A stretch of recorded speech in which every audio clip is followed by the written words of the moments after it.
Chapter 5. The Deplorable Word. If you hear an odd little sound in the background, my cat's just eating. So, we left the children after they rung the bell, and, part of the architecture had crumbled around them. Now we find them facing one another across the pillar while the bell hung, still trembling, though it no longer gave out any note. Suddenly they heard a soft noise from the end of the room, which was still undamaged. They turned quick as lightning to see what it was. One of the robed figures, the furthest off one of all, the woman who Diggory thought so beautiful, was rising from its chair.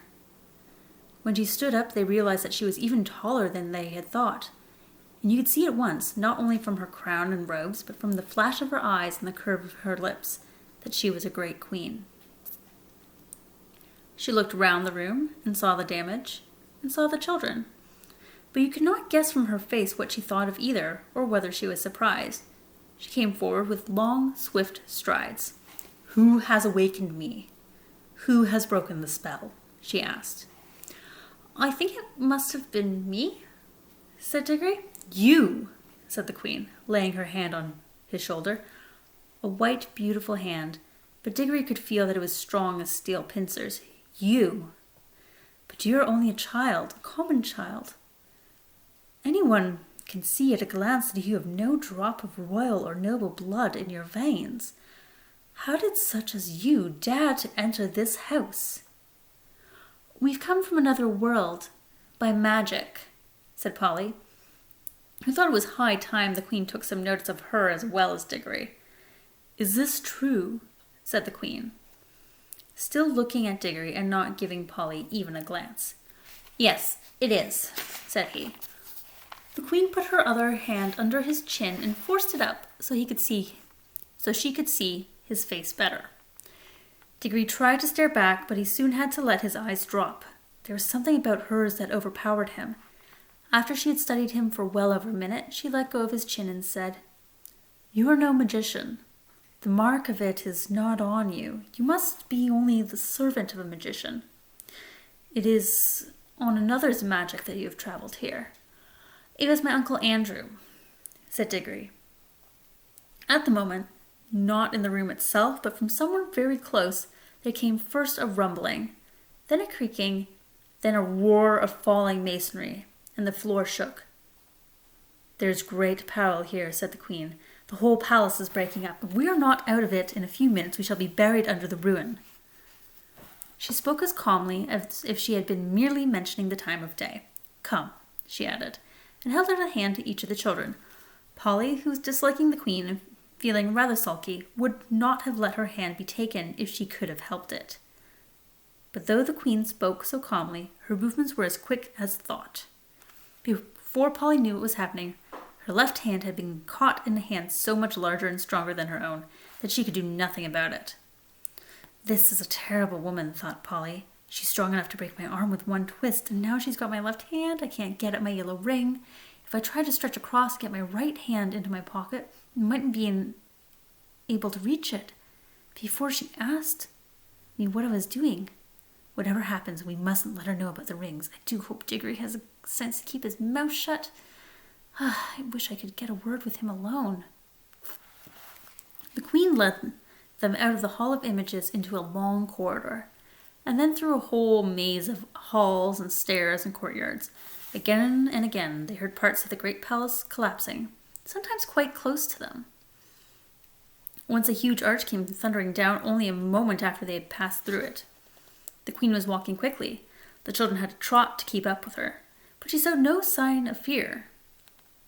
Diggory thought, "She's wonderfully brave and strong. She's what I call a queen. I do hope she's going to tell us the story of this place." She did tell them certain things as they went along. "That door leads to the dungeons," she would say, or "that passage leads to the principal torture chambers. This was the old banqueting hall where my great-grandfather bade 700 nobles to a feast and killed them all before they had drunk their fill. They had had rebellious thoughts." They came at last into a hall larger and loftier than any they had yet seen. From its size and from the great doors at the far end, Diggory thought that now at last they must be coming to the main entrance. In this he was quite right. The doors were dead black, either ebony or some black metal which is not found in our world. They were fastened with great bars, most of them too high to reach and all too heavy to lift. He wondered how they would get out. The queen let go of his hand and raised her arm. She drew herself up to her full height and stood rigid. Then she said something which they couldn't understand, but it sounded horrid, and made an action as if she were throwing something towards the door. And those high and heavy doors trembled for a second as if they were made of silk, and then crumbled away till there was nothing left of them but a heap of dust on the threshold. "Whew!" whistled Diggory. "Has your master magician, your uncle, power like mine?" asked the queen, firmly seizing Diggory's hand again. "But I shall know later. In the meantime, remember what you have seen. This is what happens to things and to people who stand in my way." Much more light than they had seen in that country was pouring in through the now empty doorway, and when the queen led them out through it, they were not surprised to find themselves in open air. The wind that blew in their faces was cold, yet somehow stale. They were looking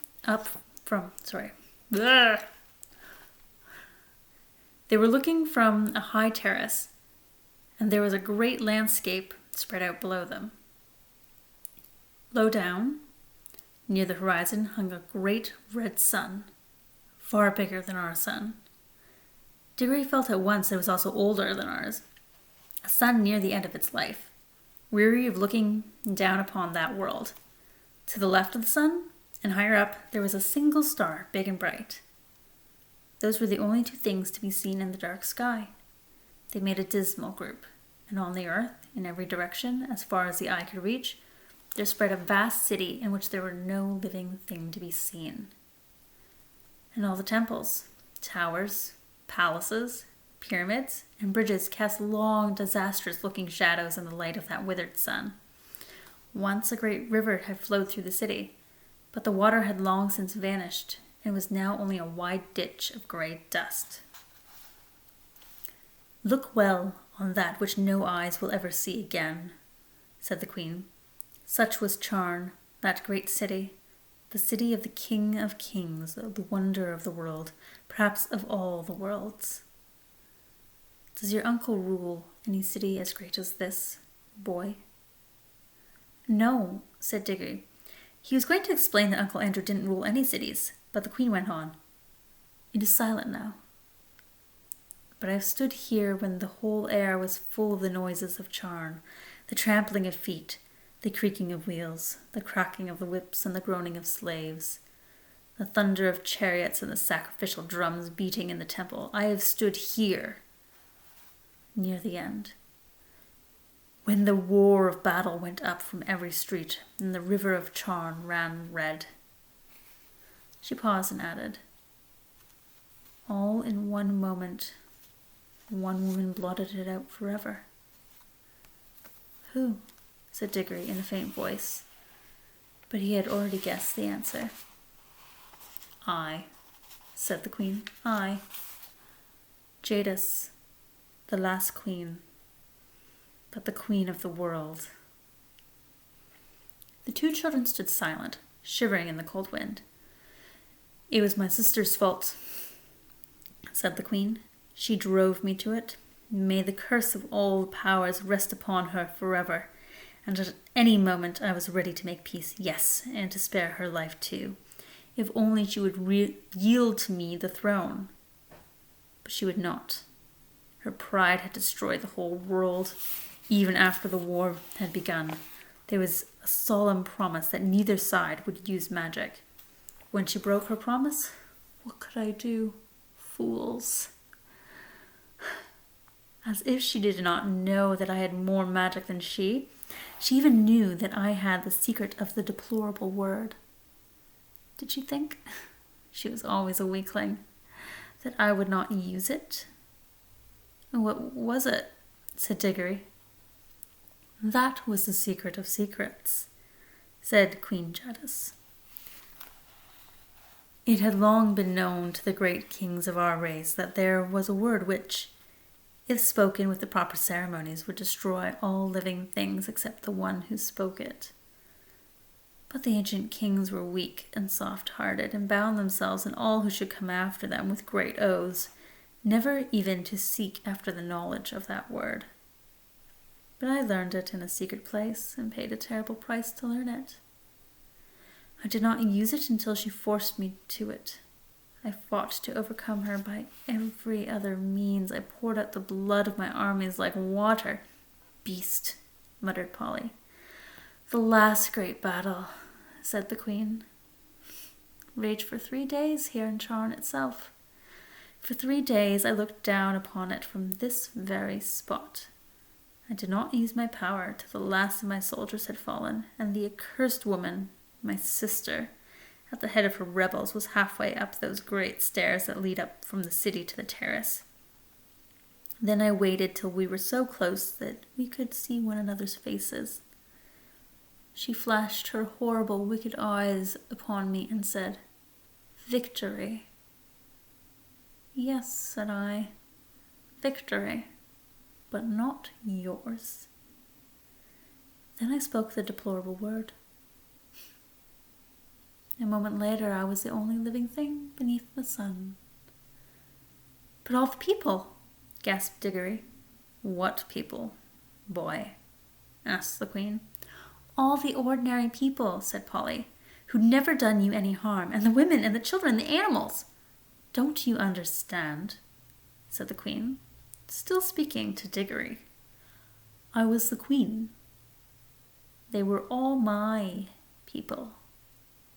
What else were they there for but to do my will?" "It was rather hard luck on them all the same," he said. "I had forgotten that you are only a common boy.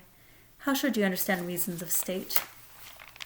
You must learn, child, that what would be wrong for you or for any of the common people is not wrong for in a great queen such as I. The weight of the world is on our shoulders. We must be freed from all rules. Ours is a high and lonely destiny." Diggory suddenly remembered that Uncle Andrew had used exactly the same words, but they sounded much grander when Queen Jadis said them, perhaps because Uncle Andrew was not 7 feet tall and dazzlingly beautiful. "And what did you do then?" said Diggory. "I had already cast strong spells on the hall where the images of my ancestors sit, and the force of those spells was that I should sleep among them, like an image myself, and need neither food nor fire, though it were 1,000 years, till one came and struck the bell and awoke me." "Was it the deplorable word that made the sun like that?" asked Diggory. "Like what?" said Jadis. "So big, so red, and so cold?" "It has always been so," said Jadis, "at least for hundreds of thousands of years. Have you a different sort of sun in your world?" "Yes, it's smaller and yellower, and it gives a good deal more heat." The Queen gave a long-drawn "ah," and Diggory saw in her face that same hunger and greedy look which he had seen lately on Uncle Andrew's. "So," she said, "yours is a younger world." She paused for a moment to look once more at the deserted city, and if she was sorry for all the evil she had done there, she certainly didn't show it. And then she said, "Now, let us be going. It is cold here at the end of all the ages." "Going where?" asked both the children. "Where?" repeated Jadis in surprise. "To your world, of course." Polly and Diggory looked at each other aghast. Polly had disliked the Queen from the first, and even Diggory, now that he had heard the story, felt that he had seen quite as much of her as he wanted. Certainly she was not at all the sort of person one would like to take home, and if they did like, they didn't know how they could. What they wanted was to get away themselves, but Polly couldn't get at her ring, and of course Diggory couldn't go without her. Diggory got very red in the face and said, our world, I didn't know you wanted to go there." "What else were you sent here for if not to fetch me?" asked Jadis. I'm sure you wouldn't like our world at all, said Diggory. It's not her sort of place, is it, Polly? It's very dull, not worth seeing, really. It will soon be worth seeing when I rule it, answered the Queen. Oh, but you can't, said Diggory. It's not like that. They wouldn't let you, you know. The Queen gave a contemptuous smile. Many great kings, she said, thought they could stand against the house of Charn.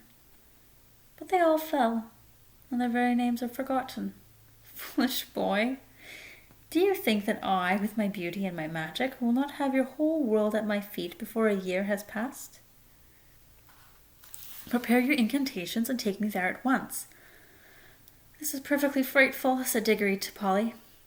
Perhaps you fear for your uncle of yours, said Jadis.